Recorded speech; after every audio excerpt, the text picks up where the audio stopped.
boa noite ou bom fim de tarde para você que está aqui, que vai conectar e assistir ou que está assistindo aí depois do programa gravado. Hoje eu vou conversar aqui com Felipe Pereira, que é CTO e Founder no Máquina de Dados. Ele já está entrando aqui e a gente vai colocar ele ao vivo. Só um minutinho.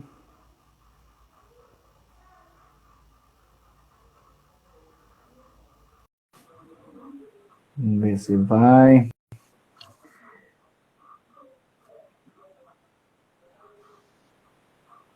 Foi? Foi, estamos juntos. Tá online aí, Felipe? Estamos online.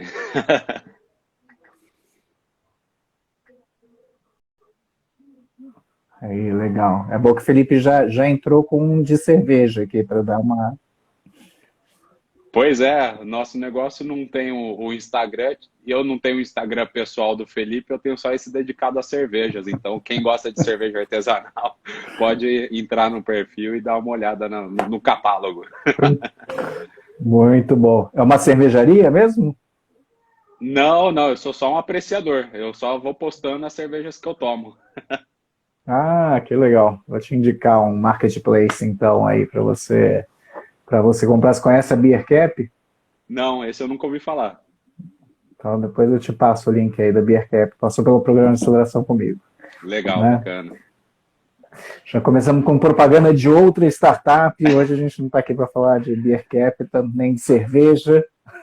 É o Estamos aqui para networking assim. falar. Networking é bom, né? Estamos aqui para falar do Máquina de Dados e do Felipe, né? Felipe, queria começar que você se apresentasse um pouquinho, contasse aí de você, né? E sua formação, sua relação com o empreendedorismo aí, como é que foi essa sua jornada? Pois é. Meu nome é Felipe Pereira, para quem não me conhece. Eu já atuo na área de dados há 15 anos, desde o meu início na carreira de tecnologia. E no início da minha carreira, é engraçado que essa semana eu estava conversando sobre isso, eu imaginava fazer aquela carreira tradicional de entrar numa grande multinacional, ficar 20, 30 anos, me aposentar e depois viajar pelo mundo, né? Mas aí a gente vai praticando autoconhecimento. Tem até uma piada que eu acho que diz bastante sobre isso, que empreender não é uma atividade, é um diagnóstico, né? Então, quem tem isso dentro vai descobrindo ao longo do tempo, e aí você pode tanto intraempreender dentro de alguma empresa, né? E eu, com certeza, fiz isso em alguns momentos ao longo da minha trajetória como funcionário, mas a máquina de dados é a minha veia empreendedora, né? É a minha obra de arte aí. Então, é a minha colocação de visão de mundo, né, em termos de prestação de serviço. E a máquina de dados surgiu há 4 anos justamente para fazer essa prestação de serviços de tecnologia nesse nicho de dados, né? Então, a gente trabalha com banco de dados, com Big Data, inteligência artificial, e a gente uniu isso também a uma coisa que sempre me acompanhou a carreira inteira, que foi o ensino, né? O meu primeiro emprego foi como professor, e aí tem o spin-off da máquina de dados, que é a Campidata, que é o nosso braço de educação e eventos. Muito bom. E qual que foi sua formação, Felipe? Eu sou um filho da PUC, aqui de Campinas, fiz análise de sistemas, e quem é de TI depois, você não para mais de fazer curso, fiz vários cursos, né? Os mais relevantes foram um MBA na FGV, e agora estou fazendo o mestrado na Unicamp, então, fechando a trinca aí das grandes universidades que existem aqui na nossa cidade. Bacana. E você começou sua carreira, você falou aí de ser professor, isso foi antes da graduação, durante, depois? Como é que foi o início da sua carreira aí? Foi no primeiro semestre da graduação, eu tinha saído do ensino médio, né? Então eu tinha ali acho que 18, 19 anos. Era um ano de Copa do Mundo, eu não lembro exatamente qual agora. E eu lembro que muito consciente, e assim, comecei o ano ali, janeiro, fevereiro, março, procurando emprego, né? Tinha acabado de sair do ensino médio, eu não tinha experiência nenhuma, só estava matriculado na faculdade, as aulas nem tinham começado. E aí eu tive a consciência de falar assim, bom, o resto da minha vida eu vou estar trabalhando, então eu vou assistir essa Copa em casa, e depois eu procuro emprego. Então, naquele ano eu assisti todos os jogos da Copa, todos. E aí a Copa, a final foi num domingo, na segunda eu saí para procurar emprego e acabei achando. Fui ser professor de informática, internet, nessas escolas que ensinam para a população em geral, introdução, né, à computação. E então foi meu primeiro emprego e ao longo da minha carreira dentro das empresas, sendo analista, engenheiro, cientista de dados, mesmo assim desempenhei esse papel educacional com cursos internos, né? Até uma das empresas que eu Legal. trabalhei também vendia cursos, né? Então fiz parte dessa trajetória deles também. Então foi algo que me acompanhou aí desde o início. Legal. Então você deu aula nessas escolas de informática e aí você foi para o corporativo, você chegou a trabalhar para empresas, então. Eu fiquei quase um ano dando aula e aí quando eu estava finalizando o primeiro ano da faculdade, que as empresas já estão captando estagiários ali, né? Pessoas que estão já no fim do primeiro ano, início do segundo, eu entrei num programa de estágio na GE e na GE entrei como estagiário, tive uma trajetória muito bacana lá. Depois de, na época, assim, eu era muito novo, sem experiência, você não analisa, mas depois olhando para trás vi que eu tive uma liderança muito brilhante e que me permitiu evoluir muito, né? Então eu entrei como estagiário lá em dezembro desse meu primeiro ano de faculdade. Em março eu já estava contratado e depois fui evoluindo de analista júnior né, depois uma categoria acima do júnior ali, intermediária, depois pleno. E essa fase foi importante também porque esse meu emprego na GE eu era um jack of all trades, né, como se diz em inglês, aquela pessoa que faz um pouquinho de tudo, né? E aí também eu estava finalizando a faculdade, ainda estava nesse primeiro emprego e eu falei, putz, preciso me especializar em alguma coisa, né? Eu não queria ser um jack of all trades, então me especializei em banco de dados. E aí minha carreira deslanchou desde então, trabalhando com dados ali desde já 2010, exclusivamente com dados, né? Trabalhava com dados antes, mas fazia outras coisas, exclusivamente desde 2010. Legal. E como é que veio essa questão do empreendedorismo na sua vida?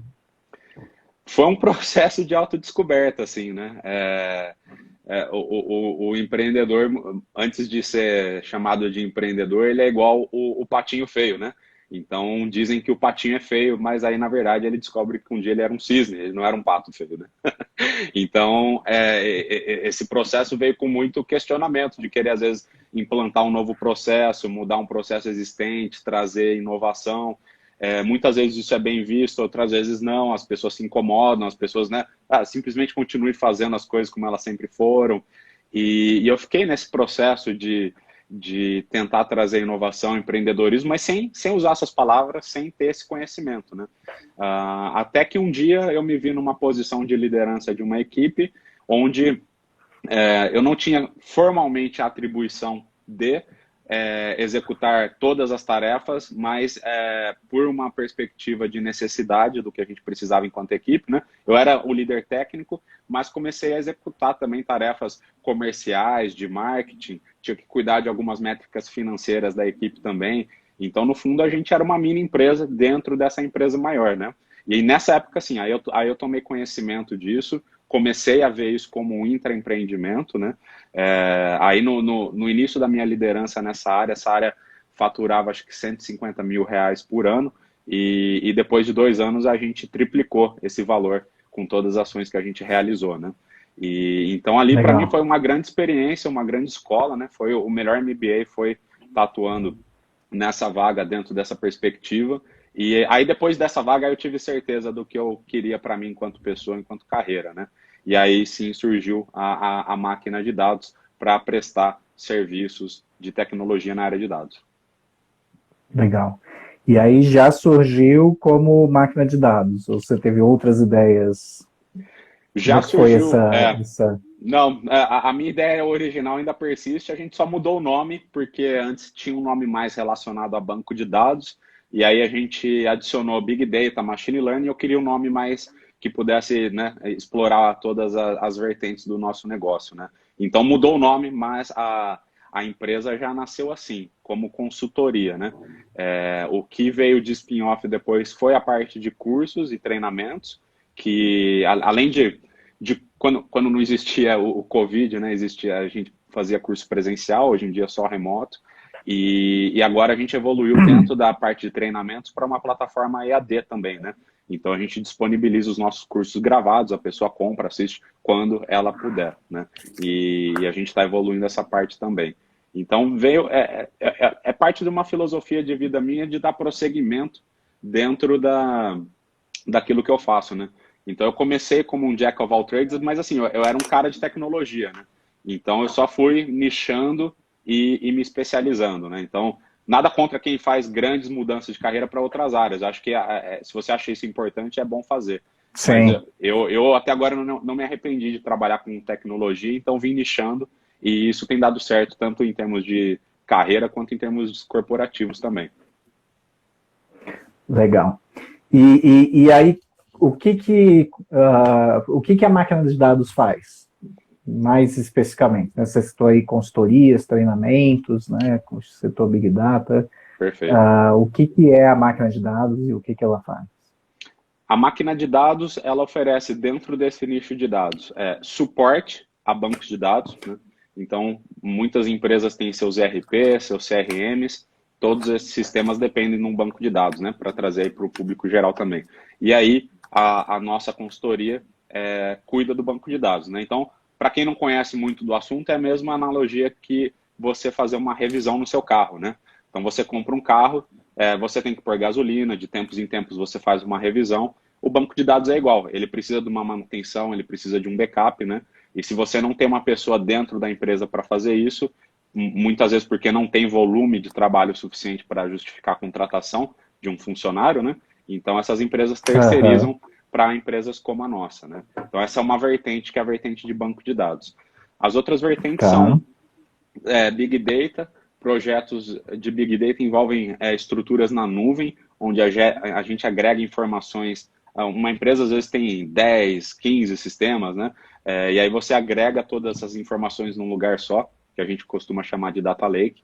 E aí com todas essas informações no mesmo lugar, a empresa consegue executar tarefas de projetos de inovação baseados em dados, né? Então você cruza as informações, tira insights, cria novos negócios, né?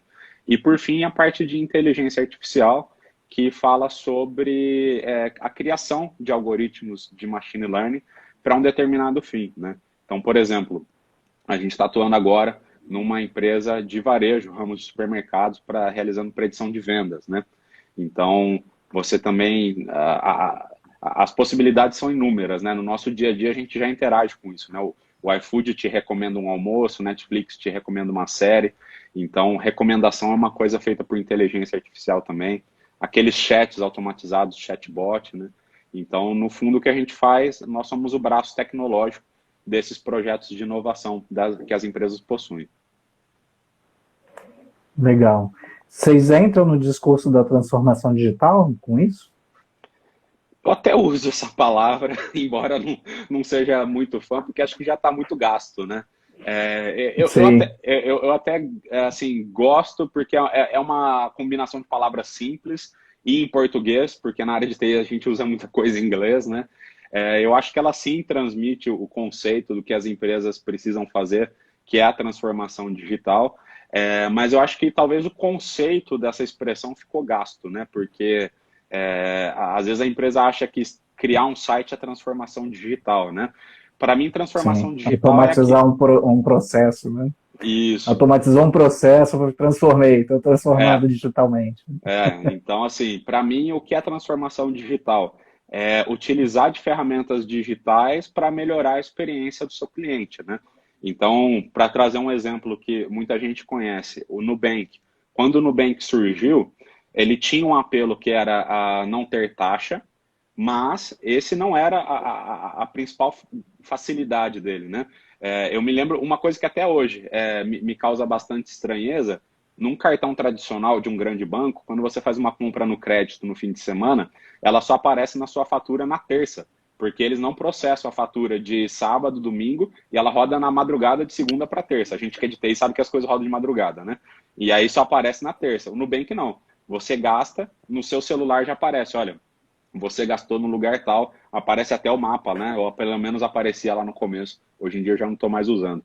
Mas, então, isso que é a transformação digital. Eles deram um aplicativo que você via suas compras na hora, isso era uma inovação quando eles surgiram, né?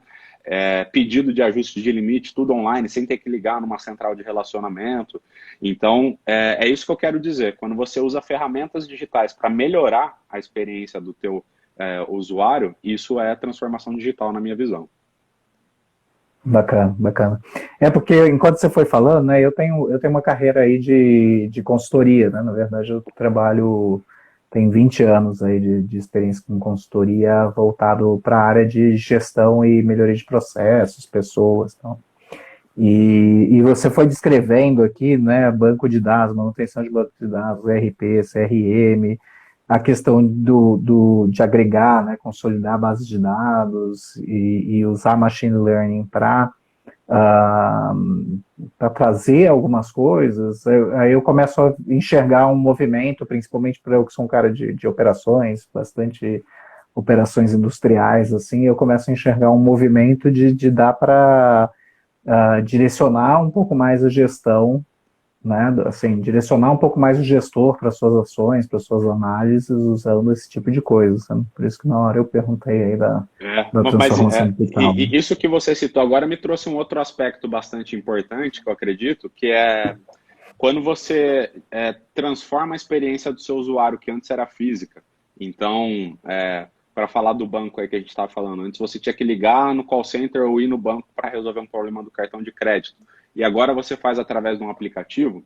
Isso tem o benefício para o cliente de ser mais simples e mais fácil, mas tem um segundo benefício para a empresa que, como tudo é feito através do digital, você sabe tudo que o seu cliente está fazendo, a relação dele com a sua empresa, né? Então, tudo isso vira dados. Então, você sabe quantas vezes por dia ele abre o teu aplicativo, você sabe quantas vezes ele fez uma reclamação, você, através de análise em redes sociais, você sabe quantas vezes ele te citou numa rede social ou não. Então, tudo isso viram dados e um dos desdobramentos da transformação digital original é a transformação digital orientada a dados, né? Então, você tem empresas agora que podem criar...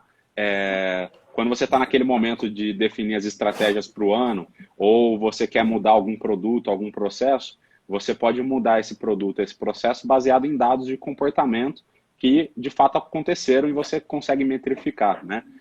Versus o que antigamente era feito, que era muito assim, a inovação acontece através do insight que uma pessoa teve no chuveiro, ou através de um caríssimo processo de brainstorming da equipe que ficou no hotel uma semana inteira, né? E agora não. Agora você tem dados para saber o comportamento e ajustar a jornada do usuário em algum momento que ela não está tão legal, não está convertendo bem, etc. Né? Legal. Você estava citando aí, vem na minha cabeça fraude também, né? Quando a gente fala aí de cartão, né? Você sai de um padrão de comportamento ali de compra, o banco consegue dizer se é uma fraude bem mais rápido, atuar bem mais rápido, antes de ter mais prejuízo. A gente nem combinou isso, mas eu trabalhei no projeto assim, é bem assim mesmo. Você analisa vários comportamentos de usuário, você mantém um histórico disso, e quando essa pessoa foge do comportamento, aí você pode tomar ação de ou ligar para a pessoa, ou bloquear a transação, né? Aí cada banco vai ter a sua regra. Legal, legal. Conta mais algum exemplo de tipo de solução aí que vocês desenvolveram? Você citou aí toda essa questão do banco, citou aí um varejo, né? Você falou. A gente falou de banco de dados, né? Na questão de Big Data, por exemplo, tem um projeto que a gente está executando para uma empresa de construção, com a criação de um data lake, pegando dados de várias fontes, né? Então, esse cliente tem vários sistemas, cada sistema tem o seu módulo de report, mas ele não tem nenhuma capacidade de analisar todas essas informações no mesmo lugar, né? Então, a gente está construindo um data lake para ele na AWS, agregando todos esses dados de diversas fontes, e existe uma grande dificuldade nisso tudo, que é a extração da informação. A informação pode mudar no meio do caminho, né, na origem, então você tem que garantir que a informação que chega para quem está analisando, ela está de qualidade, então um processo de checagem da qualidade dos dados, né? E por fim, tem a construção do que a gente chama da camada de visualização, que são os dashboards, né? Então, você escolhe uma ferramenta, hoje a gente tem várias, aí tem Power BI, Tableau, QuickSight, enfim, né? E aí, então, você consegue visualizar essas informações, né? O que tem um paralelo bastante interessante com uma competência que surgiu atualmente, que é a chamada storytelling, né? Porque é muito comum na área de tecnologia as pessoas serem tecnicamente muito hábeis, mas elas não têm a capacidade de comunicar uma informação, né? Seja porque ela está falando de uma maneira muito técnica e ninguém entendeu, seja porque ela está sendo muito analítica e o público queria uma coisa mais mastigada, um gráfico, né?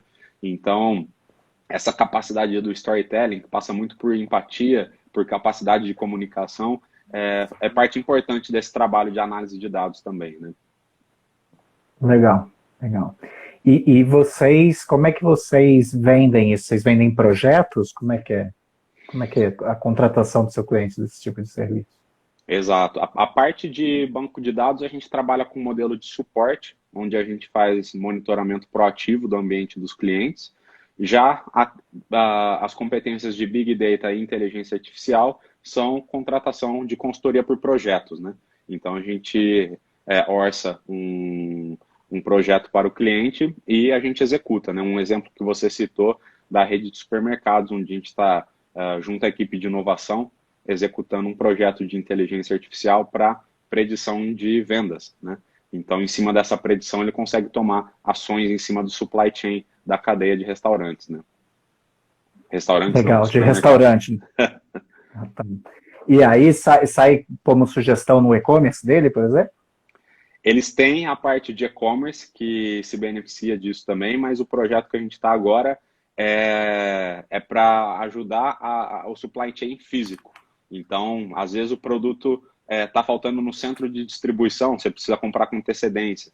Às vezes tem no centro de distribuição, mas não tem em uma das lojas. Ou, às vezes, tem na loja, no estoque da loja, mas não está na gôndola, por exemplo, né? Então, são vários pontos da cadeia de supply chain. Tá, então fica monitorando para não ter quebra na cadeia, né? Exatamente. Mas eu poderia usar essa mesma Big Data para sugestionar os clientes no e-commerce, por exemplo. Também, né? É o famoso análise de cesta de compras que a gente fala, né? Então, quem comprou isso, comprou aquilo também, né? Tem até um case bastante interessante, que se eu não me engano é da rede americana Target, né? Dentro dos cursos de dados já é um case bastante famoso, né? Não sei se essa informação chegou para o público em geral, que é a Target. A Target é como se fosse uma grande lojas americanas aqui do Brasil, né? Tem de tudo, né? Tem bebida, tem comida, tem roupa, tem brinquedo, enfim. E aí, um dia, um cliente, né, um homem de meia idade, recebeu em casa uma carta parabenizando pela gravidez, né? E ele achou estranho. E aí, quando ele foi investigar, a filha dele tinha feito algumas compras, né, na Target, usando a conta dele. A Target fez uma análise de dados, falou, ó, comprou chupeta, comprou uma madeira, comprou não sei o que, tá grávida, né? E aí mandou uma carta parabenizando. Então, e aí o cara descobriu que a filha estava grávida pelo marketing da Target, né? Então foi uma situação bastante interessante. Eu vi essa história em algum livro que eu li aqui que conta esse case aí, que o cara fala assim, o Big Data tá descobrindo que as pessoas estão grávidas antes delas saberem, né? Antes delas saberem, exato. Só pelo comportamento de compra. Sim, exatamente. Que legal. E você falou que tem uma outra empresa que é a Campdata, não é? Isso, a Campdata que é a parte de treinamento. Isso.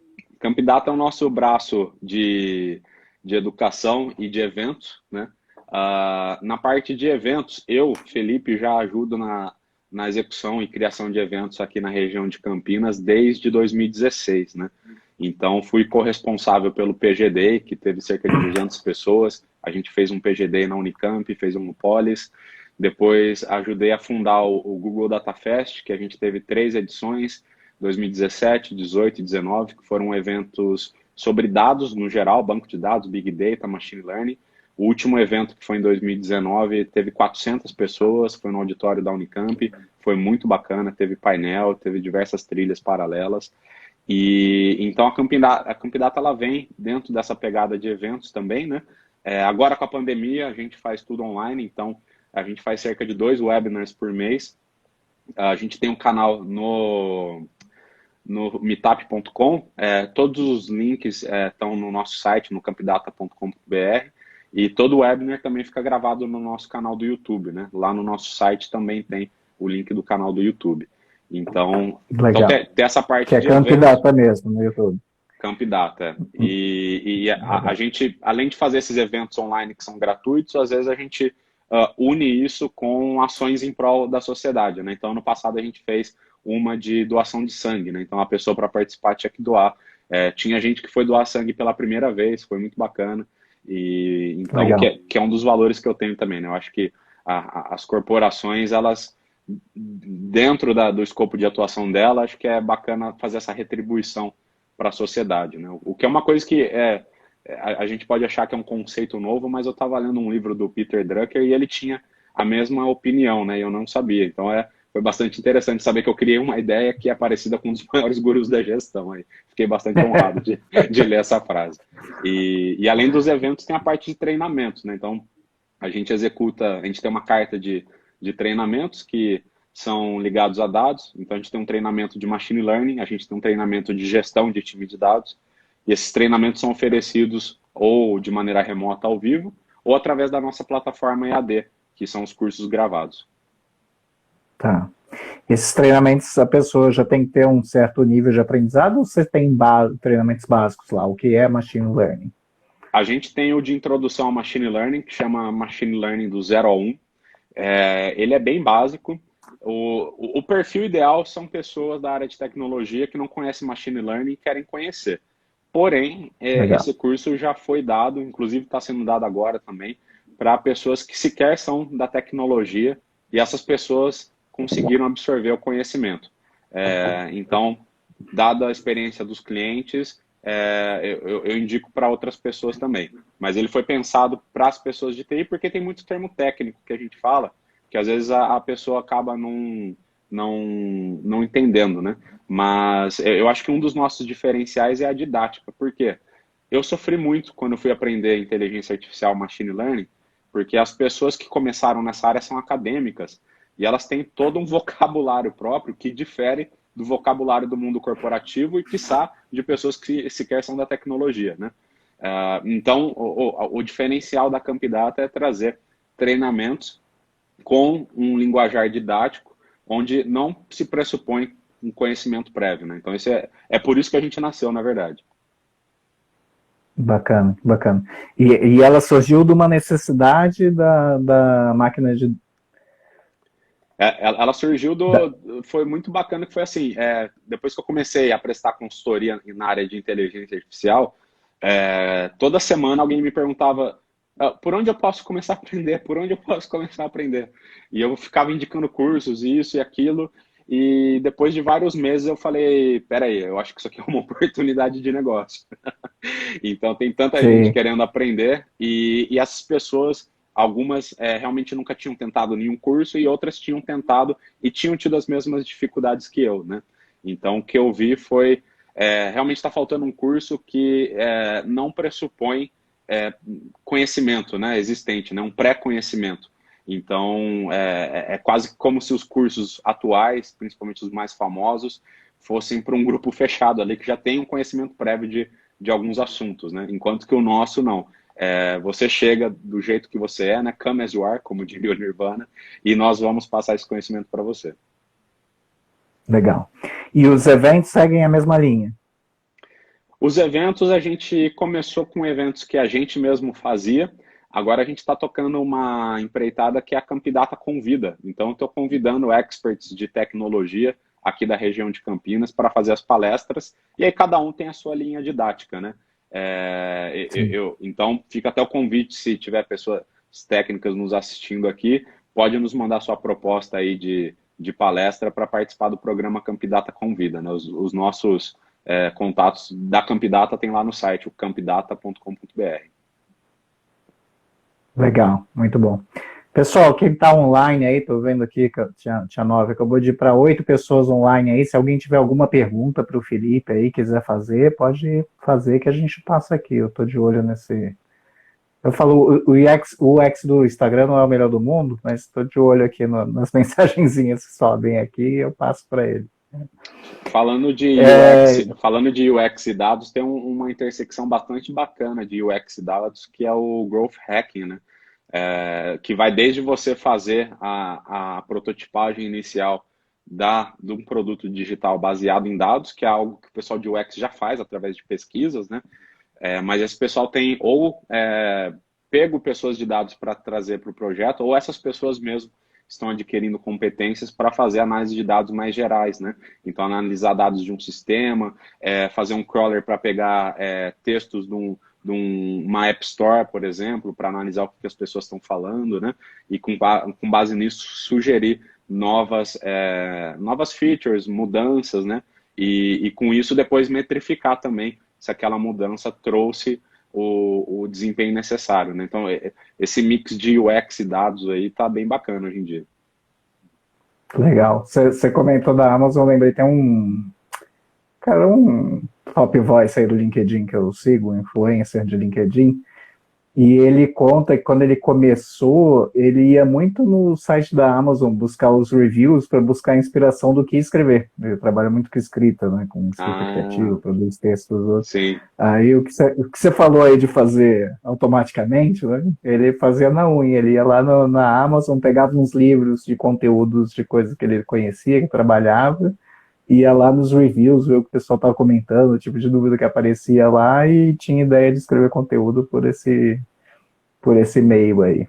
Que bacana. E é até interessante você citar a questão do influencer de LinkedIn, né? Porque eu uso o LinkedIn desde, acho que do começo aqui no Brasil. Ele veio com essa pegada de currículo digital, mas ali em 2016 ele começou com a criação de conteúdo, né? E os primeiros top voices do LinkedIn realmente produziam conteúdos assim, cara, aprendi muito de marketing, de UX, lendo essas pessoas, né? Mas aí o LinkedIn, ele despriorizou a parte de artigos e hoje em dia prioriza mais os posts, né, que são mais curtos. Então, aí veio a facebookinização, né, do LinkedIn. Aí. Então, ainda tem conteúdo de qualidade, mas tá mais difícil de achar. Você tem que filtrar bem quem que você segue, né? Eu acho que está também ligado ao fato do marketing digital falar assim, você tem que publicar, você precisa aparecer. Então o cara não importa, publica qualquer coisa, copia qualquer coisa, né? O importante é ele publicar, né? Exatamente. E aí prejudica um pouco. Exato. Ô Felipe, quanto tempo você está afiliado da Campinas Tech? Surgiu uma pergunta aqui, eu acho que é meio temporário esse Surgiu negócio, uma eu acho pergunta bacana. boa. Como Essa é você uma vê as pergunta novas boa. leis de privacidade para a gestão de dados, né? A LGPD. Bom, eu pessoalmente tô apanhando bastante, né? No bom sentido. Eu tô com uma consultoria, um escritório jurídico implantando a LGPD na máquina de dados, né? A gente leva esse assunto bastante a sério. Eu acho que do ponto de vista do cliente, era uma lei necessária, né? Então, se as empresas têm o seu dado, eu, as primeiras coisas que surgiram que depois levaram à criação da GDPR na Europa e, consequentemente, a LGPD no Brasil foi uma chamada lei do esquecimento, né? Então, porque a gente vive a nossa vida, né? Quem lembra da vida sem internet, né? Eu nasci ainda no mundo sem internet. Eu conectava na internet de sábado às 2 horas da tarde, a hora que o pulso ficava mais barato, né? O resto da semana era uma vida offline. Hoje em dia já é tudo junto, né? Ou 10 horas da noite, né? O pulso também. Exatamente. Então, no mundo digital, assim, no mundo físico, você interage com as pessoas. Aí, se você não vê mais uma pessoa, ela esquece de você, ou mesmo que é uma pessoa que você interage, tem coisas que ela esquece. Então, a vida fluía e, digamos assim, erros do passado ficavam no passado, né? Hoje em dia, com o digital, tudo fica registrado, né? Então, as pessoas começaram a sentir necessidade dessa lei do esquecimento de chegar nas grandes redes sociais ou sites, né? Pessoas que são expostas publicamente, eventualmente, de falar, olha, eu gostaria de apagar tal conteúdo, enfim. Então, eu me lembro que as discussões iniciais surgiram nesse sentido e evoluíram para o que é hoje, né? De você, enquanto pessoa física, poder pedir para escolher um cadastro, um histórico de atividades em uma determinada empresa, né? Então, eu acho que da perspectiva do cliente é muito da pessoa física, né? Que todos nós somos, eu acho muito benéfico. Para as empresas, traz uma segurança jurídica também, quando você se adequa, né? Acho que a maior dificuldade está no fato de que tem muitos buracos em branco ainda, né? A lei, ela dá grandes parâmetros, mas ela não regulamenta cada aspecto do que pode acontecer e tudo isso vai, digamos assim, amadurecer, né? É o termo que o pessoal jurídico utiliza. Então, essa lei ela vai amadurecer conforme os casos forem sendo levados à justiça, conforme os juízes forem criando entendimento sobre uma atitude ou outra, né? E isso, para as empresas, é o lado negativo da insegurança jurídica, né? Então, É. hoje em dia, eu tenho que ter um seguro empresarial, porque maior do que o que eu tinha, porque eu não sei como é que vai vir essa questão, principalmente para nós que prestamos serviços, né? Uma coisa é você ser dono do dado e é só aquilo, mas você presta serviço para quem? Para 10, para 20, para 30 donos de dados, então a coisa multiplica exponencialmente, né? Então, para nós, existe esse lado da insegurança jurídica. Então, esse é um lado negativo que a gente vai, infelizmente, aqui no Brasil, descobrir na prática o que vai acontecer caso a caso, julgamento a julgamento, né? É. Eu acho legal que assim, é tão sério o assunto que a minha startup, que é a Expertise, né, que é uma plataforma de mentorias, ela é feita numa estratégia no-code. Então eu uso uma plataforma chamada Glide Apps para construir a nossa plataforma, né? E a gente, eu comecei a trabalhar com Glide em outubro, novembro de 2019, e eles vêm evoluindo bastante, e uma das features que apareceu agora é justamente essa questão de eu quero deletar todos os dados ligados a essa chave de e-mail, né? E aí ele tem lá uma featurezinha, você coloca lá tudo que tiver na sua base de dados relativo a aquele e-mail, ele apaga, né? Então veio tão sério que até as plataformas aí de no-code estão preparadas para você, né? Porque no fim os dados são meus, né? Sim, mas Se alguém tem... pedir para excluir, vai pedir para mim, né? Exato. O Bordeaux agradeceu, nós agradecemos também pela pergunta. Quem tiver mais pode mandar. Mas um outro aspecto que eu lembrei, até para exemplificar essa questão da insegurança jurídica, né? Se a pessoa pede, então, por exemplo, supermercado, sou cliente do e-commerce do supermercado, eu mando um e-mail lá para a área de dados deles pedindo para compliance, né? Pedindo, por favor, apague os meus dados. Para quem não é técnico, pode parecer uma coisa simples, né? Chega lá e apaga os dados. Ok. É. Não, apagar os dados Só até dá um sim. buscar, não é? Só dá um buscar, assim, igual o Excel, e aí você vai Sim. deletando. Essa parte, concordo, ela é simples. A questão é, por exemplo, banco de dados a gente tira backup todo dia. Então, será que eu tenho que pegar todos os backups que eu tenho dos últimos 2 anos e apagar dos backups? Mas o backup também, assim, Também. eu tenho que restaurar, apagar e depois backupear de novo. Então, tem aspectos técnicos aí que quem fez a lei não conhece e também não está regulamentado, então não tá muito claro, né? Algoritmo de machine learning. Se eu criar um algoritmo de recomendação de um produto e você estava lá dentro quando eu fiz essa massa e agora você pediu para eu tirar, será que eu tenho que criar um novo algoritmo com uma nova massa sem você, por exemplo? Será que uma pessoa faz diferença no algoritmo que analisou milhares de pessoas, né? Então tem pequenos detalhes técnicos que afetam o nosso dia a dia e que a gente não tem previsibilidade do que vai acontecer, como que vai ser tratado. É. O Anderson trouxe seus clientes em gerais, que são que porte? Pequeno, médio ou grande empresa, Felipe? Acaba sendo médias e grandes empresas, porque para tratar de banco de dados, Big Data e inteligência artificial, a empresa tem que ter um certo volume ali, né, de necessidades, né? Empresas pequenas resolvem as coisas ali no Excel, talvez, né? Então não tem muita necessidade nesse sentido.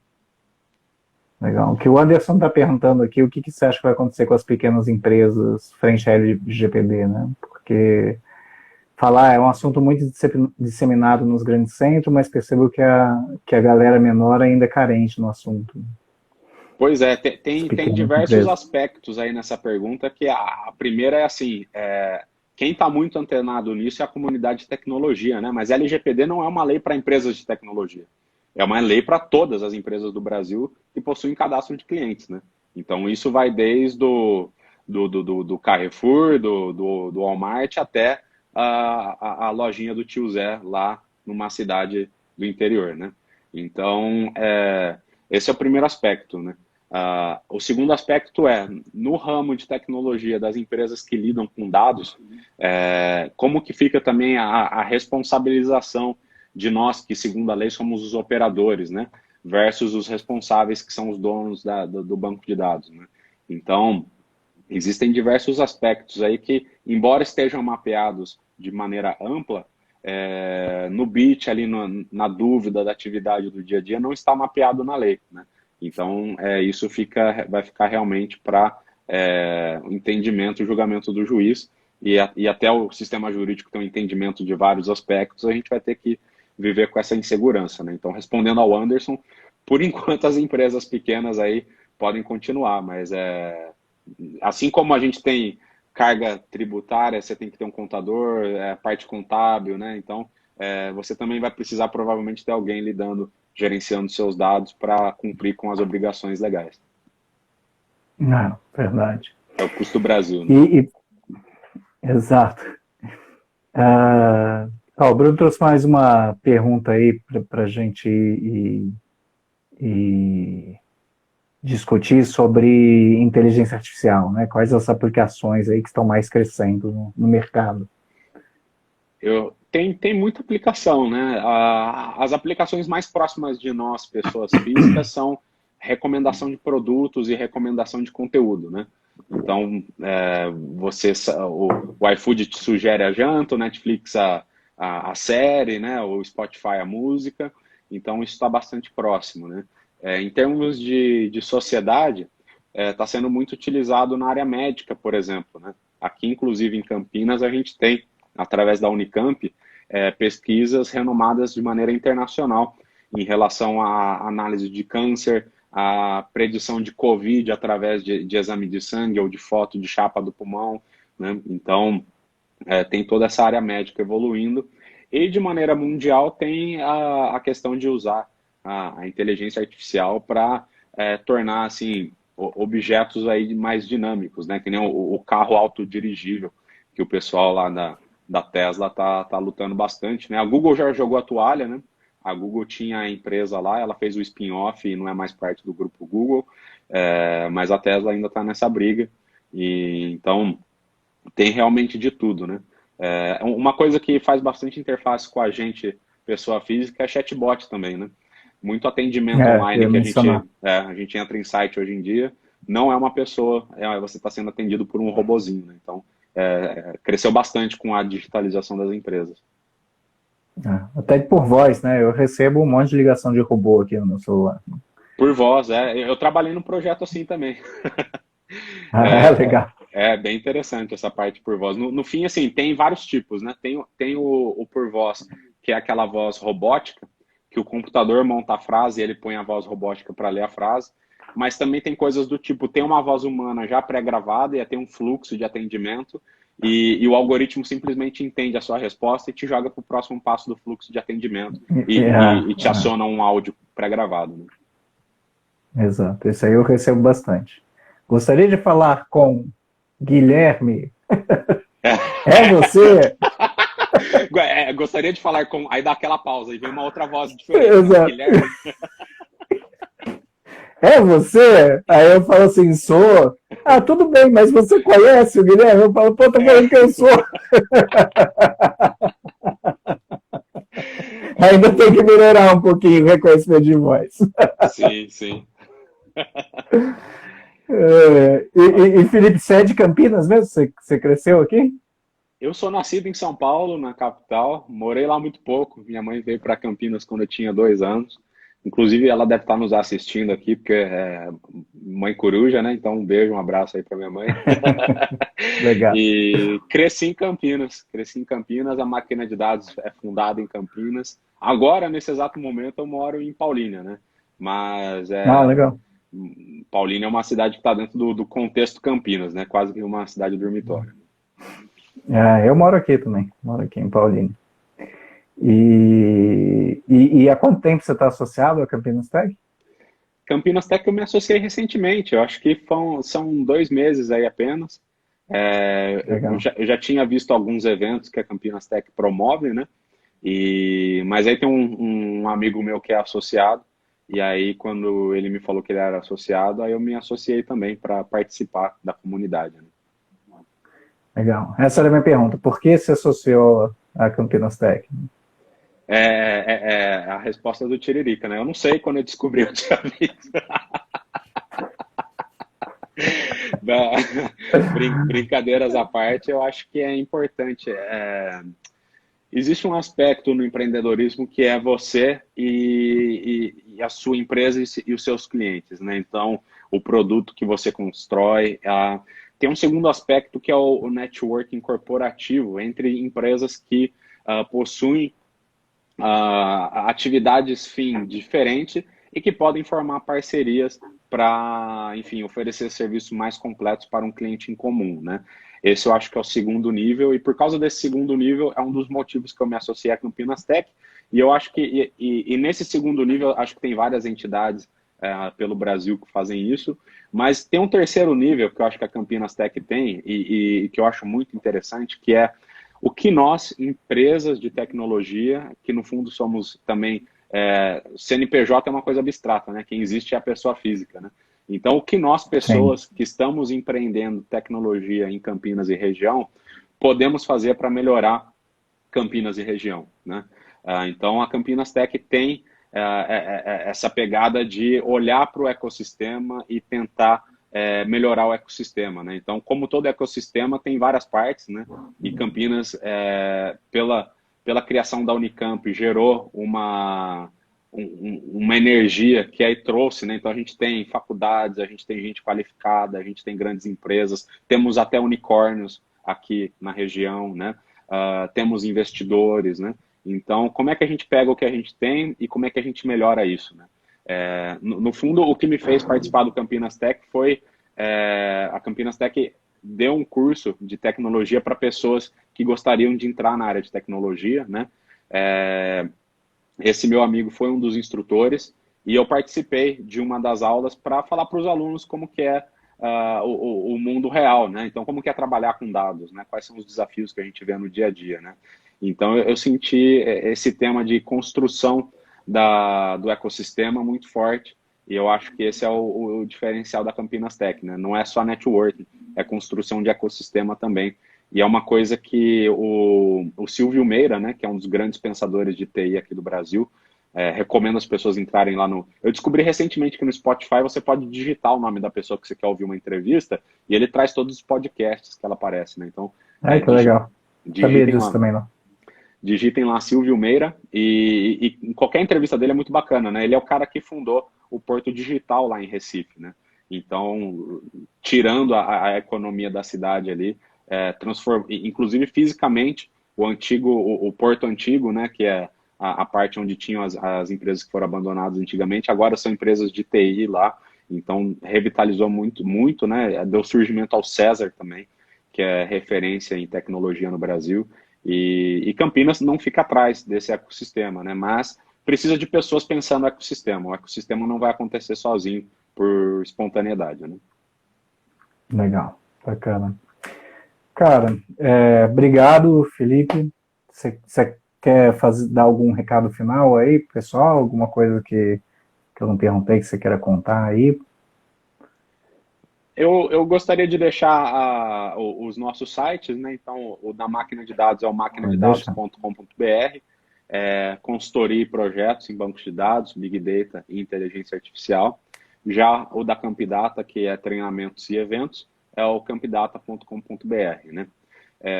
Fora isso também, em termos de... Eu citei o Peter Drucker, sempre que eu posso eu cito, né? Porque eu acho que tem muito livro de autoajuda empreendedora ultimamente, né? Alguns começam a colocar até palavrão na capa para ver se vende mais, enfim.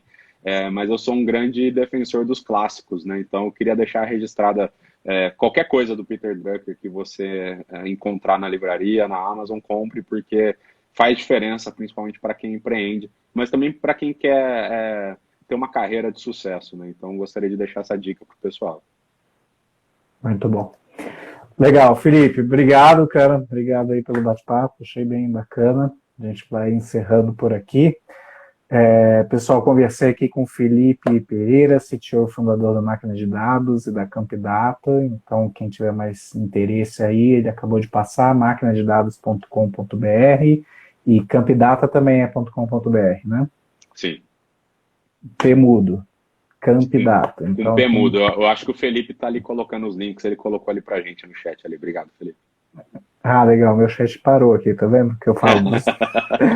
eu li uma mensagem e eu tava achando que tava todo mundo quietinho. Legal, Felipe, brigadão, cara. Valeu pelo bate-papo aí. Eu que agradeço, um abraço. Obrigado aí o pessoal que ficou aí assistindo e participando. Valeu.